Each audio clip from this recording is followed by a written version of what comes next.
जी students, आज हम topic पढ़ेंगे सेल वॉल। हम जानते हैं, हमने सेल का स्ट्रक्चर देखा है कि सेल जो होता है वो सबसे स्मॉलेस्ट यूनिट ऑफ लाइफ है, और उसकी जो बाहर वाली आउटर कवरिंग होती है, हम यहाँ एक सेल ड्रॉ कर लेते हैं। फॉर एग्जांपल ये एनिमल सेल है। इसकी जो बाहर वाली आउटर कवरिंग होती है वो सेल मेम्ब्रेन होती है, ठीक है, जो इसकी हिफाजत करती है, जो उसको शेप देती है, ठीक है। लेकिन हमने कुछ ऐसे सेल भी देखे हैं जो कि जिनकी आउटर जो कवरिंग होती है वो सेल मेम्ब्रेन नहीं होती, ठीक है। सेल की आउटर मेम्ब्रेन, हमारे पास सेल मेम्ब्रेन आ गई, लेकिन वो कौन से ऐसे ऐसे सेल हैं जिनकी आउटर जो कवरिंग है वो सेल मेम्ब्रेन नहीं है? वो प्लांट सेल होते हैं। उनकी शेप यूं होती है, हम यहाँ ड्रॉ कर लेते हैं, ठीक है। ये देखें, अब इनकी जो आउटर कवरिंग है वो सेल वॉल होती है, ठीक है। जिस तरह हम आज टॉपिक पढ़ रहे हैं सेल वॉल, तो सेल वॉल जो है वो क्या करती है? इसकी हिफाजत करती है, इसकी प्रोटेक्शन करती है। अब हम देखेंगे कि सेल वॉल जो है वो सिर्फ प्लांट सेल में क्यों पाई जाती है, और इसके अलावा इसका कैसा स्ट्रक्चर है और इसका क्या फंक्शन है। और सेल वॉल जो होती है वो तमाम जो है एनिमल्स के अलावा बाकी तमाम सेल्स में पाई जाती है। हम उनको डिटेल में डिस्कस करेंगे। अब फर्स्ट ऑफ ऑल हम ये देख लेते हैं कि हमारे पास जो सेल वॉल है उसकी क्या प्रॉपर्टीज हैं। सेल वॉल जो है वो किस चीज के, उसकी क्या प्रॉपर्टीज है, मीन एक जो सेल वॉल होती है वो किस चीज की बनी होती है, या वो लिविंग है, नॉन लिविंग है, स्ट्रांग है, क्या चीज है। हम उसके पॉइंट्स जो है वो यहाँ लिख लेते हैं। फॉर एग्जांपल, ये नॉन लिविंग होती है। नॉन लिविंग आपको पता है कोई भी ऐसी चीज जो जिंदा ना हो। नॉन लिविंग इसे इसलिए कहा गया है कि ये सेल के बाहर डिपॉजिट होती है और ये खुद से डिवाइड नहीं कर सकती। इसके बाद इसकी दूसरा करेक्टर जो है सेल वॉल का वो ये है कि ये सेल स्ट्रांग होती है, मजबूत होती है। जिस तरह आपने देखा है कि हम अपने घर की बाहर वॉल बनाते हैं, ठीक है ना, घर की प्रोटेक्शन के लिए हम वॉल बनाते हैं, ठीक है, उसे बाउंड्री वॉल कहते हैं यूं। तो ये हम अपने घर की प्रोटेक्शन के लिए बनाते हैं, ताकि कोई बाहर से हमारे घर में एंटर ना हो सके, ठीक है। और हम घर की हिफाजत के लिए, अंदर वाले पार्ट्स की हिफाजत के लिए, और जो अंदर लोग रहते हैं उनकी हिफाजत के लिए, ये हमारी घर की बाउंड्री वॉल है, ठीक है। इसी तरह, और वो हार्ड होती है, आपको पता है। इसी तरह जो सेल है उसने भी अपनी कवरिंग, अपनी हिफाजत के लिए जो बाहर बाउंड्री बनाई हुई है वो बहुत स्ट्रांग है, उसे सेल वॉल कहते हैं। अब हम देखते हैं इसके क्या फंक्शंस हैं, ठीक है। सेल के जो फंक्शंस हैं वो ऑफ कोर्स, जब एक चीज है उसका कोई काम है वो कुछ ना कुछ तो फंक्शन परफॉर्म करती है। सेल जो है, सेल वॉल जो है, उसका बहुत इंपॉर्टेंट फंक्शन है सेल के अंदर। सब फर्स्ट ऑफ ऑल वो क्या करेगी? सेल को स्ट्रेंथन करेगी। स्ट्रेंथ का मतलब होता है मजबूती देना, ठीक है।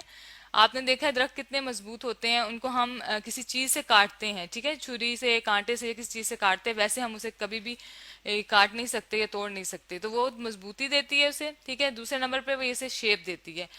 प्लांट्स की एक अपनी शेप होती है। प्लांट्स इतने बड़े बड़े होते हैं और वो हवा में और बहुत ज्यादा हाइट तक खड़े रह सकते हैं। उनकी शेप जो है उसको प्रोवाइड करने के लिए सबसे इंपॉर्टेंट काम कौन करती है? सेल वॉल करती है। सपोर्ट देती है, ठीक है। सपोर्ट, इतने प्लांट्स को खड़ा रखने के लिए जो सपोर्ट, नीचे से उन्हें सपोर्ट चाहिए होती है, तो सेल वॉल उन्हें सपोर्ट देती है ताकि वो गिर ना सकें, ठीक है। अगर वो सेल वॉल नहीं होगी, सेल मेम्ब्रेन के सहारे वो खड़े नहीं रह सकते। इसके बाद प्रोटेक्शन है। प्रोटेक्शन किस चीज से करेगी? वो बाहर वाली तमाम चीजों से, बाहर के एनवायरनमेंट से उसकी प्रोटेक्शन करेगी। तो वो कौन करता है? जी, सेल वॉल करती है। तो सेल वॉल जो है वो प्लांट सेल की सबसे इम्पोर्टेंट बाउंड्री है, और वो उसको स्ट्रेंथ देती है, शेप देती है, सपोर्ट देती है और प्रोटेक्शन देती है। अब हम ऐसा करते हैं कि इसका थोड़ा सा स्ट्रक्चर भी देख लेते हैं।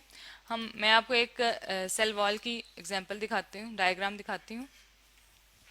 ये देखिए, ये हमारे पास एक सेल वॉल की डायग्राम है, ठीक है। हमारे पास ये एक पूरा जो है वो एक कंप्लीट प्लांट सेल है, ठीक है।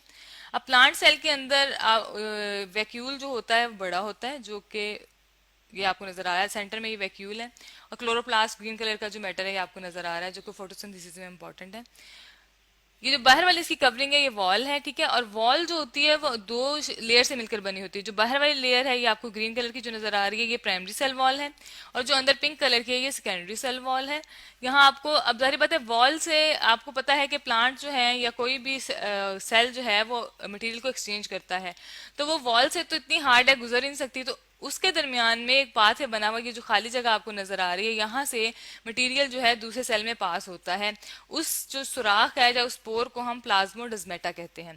तो ये जो है प्लांट सेल का जो प्लांट सेल के अंदर सेल वॉल है उसका एक स्ट्रक्चर है, सिंपल सा बाहर वाला कि उसकी कवरिंग है, और ये दो लेयर से मिलकर बनी है, प्राइमरी लेयर और एक सेकेंडरी लेयर। हम अब आगे देखते हैं कि और कौन से ऐसे ऑर्गेनिज्म है जिसके अंदर सेल वॉल पाई जाती है।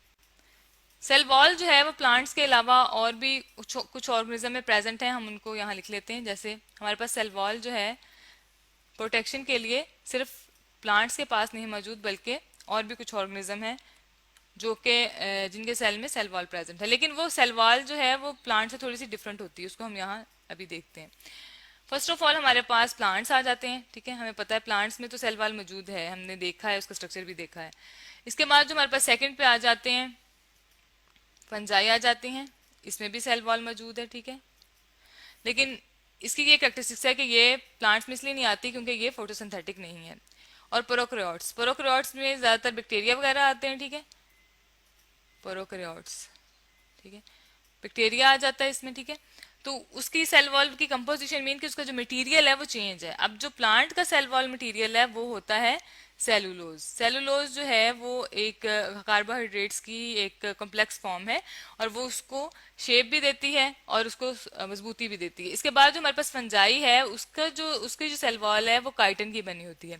ये भी कार्बोहाइड्रेट्स की एक टाइप है, मॉलिक्यूल है, लेकिन ये उससे थोड़ा सा कम हार्ड होता है, ज्यादा हार्ड नहीं होता। इसके बाद हमारे पास तीसरे नंबर पर जो प्रोकैरियोट्स आ जाते हैं, उनकी जो सेल वॉल है वो बनी होती है पेप्टाइडोग्लाइकन की। अब पेप्टाइडोग्लाइकन क्या होता है? पेप्टाइडोग्लाइकन पेप्टाइडोग्लाइकन जो होता है ये इसके अंदर अमाइनो एसिड्स भी होते हैं, अमाइनो एसिड्स होते हैं और साथ में इसमें ये सिर्फ और सिर्फ कार्बोहाइड्रेट्स की नहीं बनी होती, इसमें अमाइनो एसिड भी है, थोड़े से प्रोटीन्स मॉलिक्यूल भी होते हैं, ठीक है। अमाइनो एसिड के सारे बायो मॉलिक्यूल्स हैं जो कि मिलके ये इसका मटेरियल बनाते हैं। और साथ में हमारे पास क्या आ जाएगी?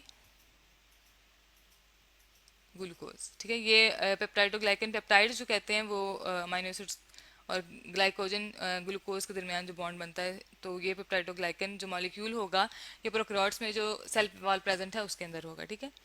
तो जी आज हमने सेल वॉल देखी और सेल वॉल का स्ट्रक्चर देखा और वो ऑर्गेनिज्म देखे जिनके अंदर सेल वॉल पाई जाती है।